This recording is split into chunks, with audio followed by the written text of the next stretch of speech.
જય Swaminarayan, good morning, જય શ્રી કૃષ્ણ, જય સ્વામિનારાયણ. કેમ છો બધા?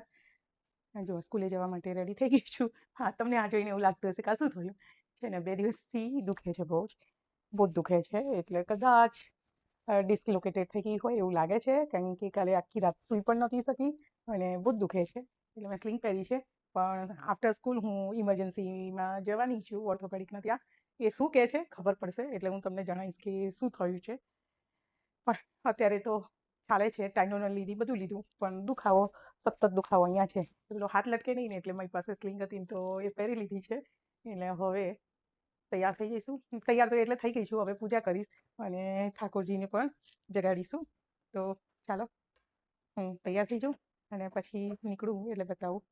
ઓકે, જય સ્વામિનારાયણ.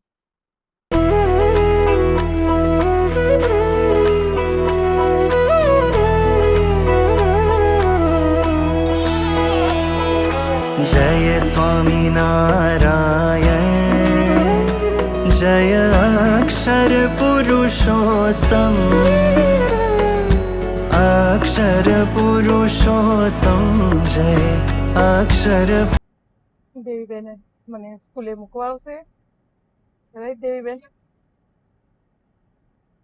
રોજની ડ્યુટી હે ને.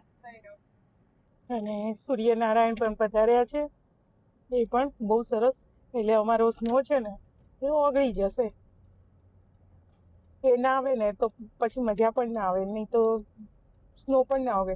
કાલે બી પડે તો ખાસો એવો, પણ કાલે સરસ સની ડે હતો ને તો બધું મેલ્ટ થઈ ગયો. એટલે સૂર્યદેવની પણ જરૂર પડે, ભલે ને વિન્ટર હોય, પણ એ આવે તો આમ દિવસ બની જાય એવું છે.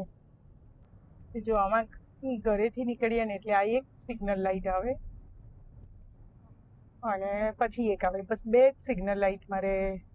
અને આ બંને સિગ્નલ લાઇટો એકદમ નજીક નજીક જ છે, એટલે બે જ સિગ્નલ લાઇટ આવે. જો બીજી પણ અહીંયા ને અહીંયા જ છે. બાકી 3 માઇલે ના થાય એમ કે જતા મારે.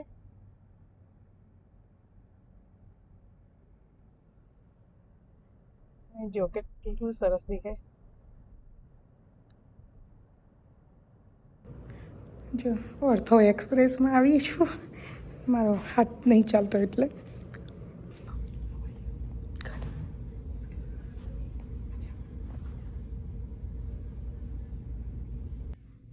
નો ડૉક્ટરે એવું કીધું કે કેલ્શિયમ ડિપોઝિટ થઈ ગયું છે. પણ અહીંયા ક્યાં કેલ્શિયમ ડિપોઝિટ થવાનું હતું? આઈ નો, ચાલ્યા કરે. સો they're gonna do અલ્ટ્રાસાઉન્ડથી એ લોકો ઇન્જેક્શન આપશે. બીક લાગે. You got this. જો ને હાથે ડેલી હાથ આમે નહીં જતો ને, આમે નહીં જતો. હારો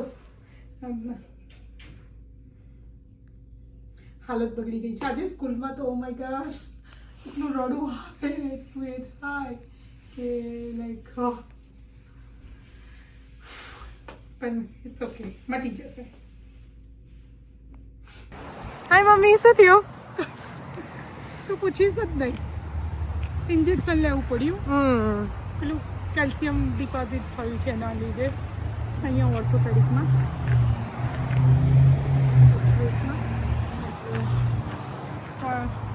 એવું કહે છે તો મટી જશે, ખબર નહીં હવે કેમનું છે.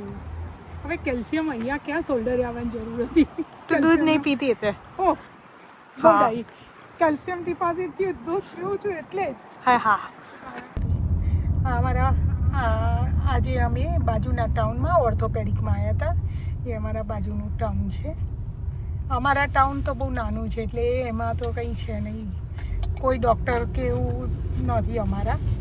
એટલે અમારે આ બાજુ આવવું પડે, કાં તો બીજી બાજુ. 3 બાજુથી જે બાજુ જઈએ એ બાજુ, પણ મારે બધા ડૉક્ટર આટલામાં જ છે, નેક્સ્ટ ટાઉનમાં જ. અને ત્યાં એટલે ઓર્થોપેડિકનું મારું અહીંયા છે, તો હું અહીંયા આવું છું. અને હવે અમારે આ ઘરે જવાનો રસ્તો છે, એટલે અમે હવે ઘરે જઈશું.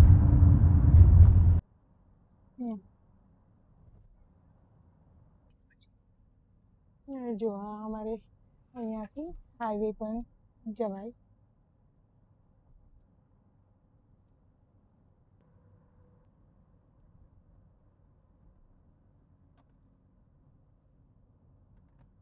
પેલું વ્હાઈટ રણ જેવું લાગે છે ને, એકદમ સરસ ક્લિયર છે. એટલે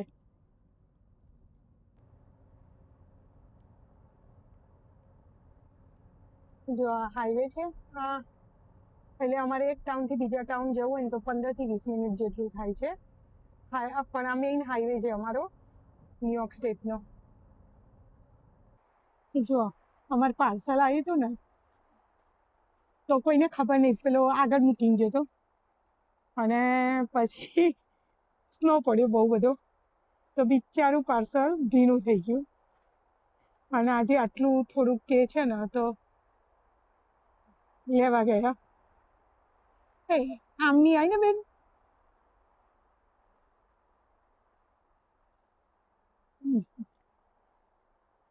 જો હવે હમણાં એવું કે હું ઠંડી થઈ ગઈ છું અને હવે હવે હવે સ્નોબોલથી રમો છો. બસ આવી જા બકા, પાછી આમથી આમ આવી.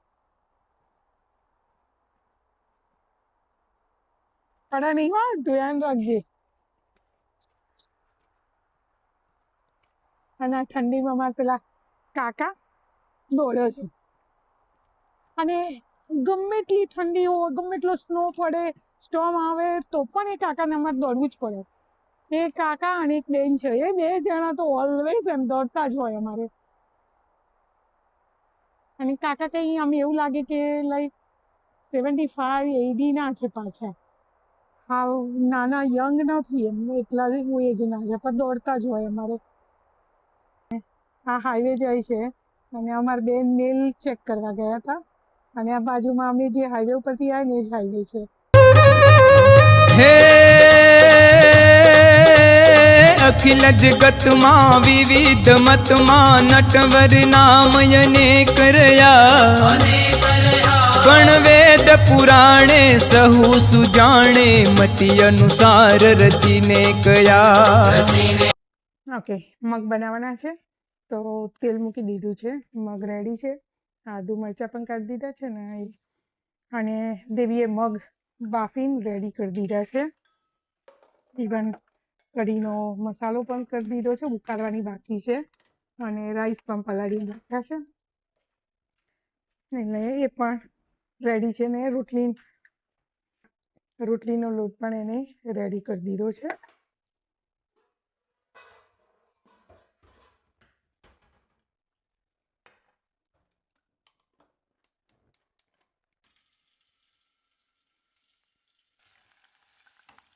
ना मेरे को दो, उधर Okay. હું 1x કરીશ. ठीक है. 2x કરીશ. मगे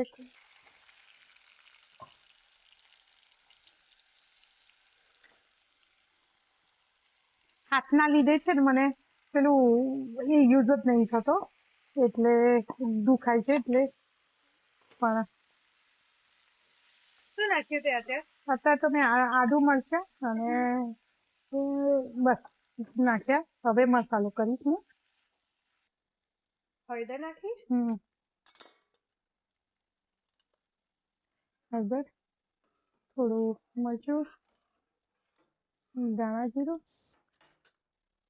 મીઠું, પાણી પણ. શું નાખ્યું? એક ગોળ નાખ્યો, અને બસ, અને થોડીક ખટાશ નાખીશ, થોડીક ખટાશ બસ. વાવ, યમી યમી મગ રેડી. મગ બસ રેડી. અને એક બાજુ અહીંયા અમે કઢી કરવાનું ચાલુ કરી દીધું છે. જો આ હાથ ફ્રી છે અને આ હાથથી કરી શકાય છે. આ બિચારો અહીંયા બેડરેસ્ટ થઈ ગયો છે કે હા, કેલ્શિયમના લીધે હવે કેલ્શિયમ ડિપોઝિટ અહીંયા થઈ ગયું છે, એટલે એના લીધે એટલે કશું પકડવું કરવું હોય ને તો એક જ હાથે પકડાય, કશું મૂકવું હોય કે કશું કરવું હોય. નાના છોકરાને પકડતી ને હા, બસ એવું જ થઈ ગયું છે. બાકી પહેલામાં તો આમ લાઈક આમાં પકડવું હોય ને તો આમ અને આમ કરવું પડે, એવી રીતે એવી હાલત થઈ ગઈ છે. અને દુખે છે બહુ. ઓકે, હાઇડ્રોકોર્ટિઝનનું ઇન્જેક્શન લીધું, પણ ખબર નહીં હવે ક્યારે મટે છે. ઘણી વખત હાઇડ્રોકોર્ટિઝનનું ઇન્જેક્શન લીધા પછી પણ મટતું નહીં હોતું, કેમ કે વર્ક જ ના કરે. ઘણાને તરત એમ મટી પણ જાય અને એટલે એવું નહીં કે હાઇડ્રોકોર્ટિઝનનું લઈએ તો મટી જ જાય, એવું નહીં હોતું. પણ કોઈ વખત ના બી મટે. જોઈએ, લેટ્સ સી, ટ્રાય. પહેલાં મેં પગમાં મારે પ્રશ્ન હતો ને ત્યારે મેં લીધું હતું, મને વર્ક નહોતું કર્યું. પણ આજે તો સહન નહોતું થતું ને, તો મેં સ્કૂલમાંથી નક્કી કર્યું હતું કે ભાઈ ના, આજે ઇન્જેક્શન હું લઈશ એમ. તો મેં લઈ લીધું. બાકી તો હું ના લઉં, કેમ કે મને બહુ જ બીક લાગે છે ઇન્જેક્શન લેવાની, તો હું ના લઉં. પણ આજે લઈ લીધું છે. લેટ્સ સી, ચેક કરીએ કે મટે છે કે નથી મળતું. હા, પણ ટાઇનોનોલ લેવાની કીધી છે દર 4 કલાકે. તો જોઈશું પેઇન ઓછું થાય છે કે નહીં, કે કેમનું છે. નહીં તો પછી રૂમેટોલોજીને બતાવવાનું છે નેક્સ્ટમાં. જોવા ઠાકોરજી ના દર્શન આજના કરી લો બધા. યા સવારે તો મેં કરાયા હતા, પણ અત્યારે 4 વાગે 5 વાગવા આવ્યા એકચ્યુઅલી તો. અને હું ડૉક્ટરના ત્યાં ગઈ હતી ને એના લીધે 5 વાગવા આવ્યા, એટલે આજે મોડા ઠાકોરજીના દર્શન. અને આ મોગરાનું ફ્લાવર અમારે આવ્યું છે જોઈ. એકચ્યુઅલી બહાર હતો, ઘરમાં લાયા અને નીચે બેઝમેન્ટમાં લાઇટ કરીને મૂક્યો છે ને, તો મોગરાના ફ્લાવર્સ આવવા લાગ્યા. તો ચાલો બધા દર્શન કરી લો. જો આવા નીલકંઠવાણી એમના પણ કરી લો, વણીના પણ કરી લો. આ 4 ધામની યાત્રા કરીને આવેલા છે, એટલે આમના તો જોરદાર છે. આમના તો પ્રસંગ પણ એવા જ છે. જો આજે સનરાઈઝ બતાવ્યો તો હવે સનસેટ બતાવું તમને. સનસેટ તો હું ઘરમાંથી જ બતાવીશ, કારણ કે અમારા ડાઇનિંગ એરિયા છે એ બાજુથી બહુ સરસ સનસેટ દેખાય છે, એટલે અમે ઓલવેઝ હું અહીંયાથી જ બતાવીશ તમને બધાને સનસેટ. ચાલો આજનો વિડીયો અહીંયા પૂરો કરીએ છીએ. જય સ્વામિનારાયણ, જય શ્રી કૃષ્ણ, જય હિન્દ. અને ફરી પાછા આપણે બધા મળીશું.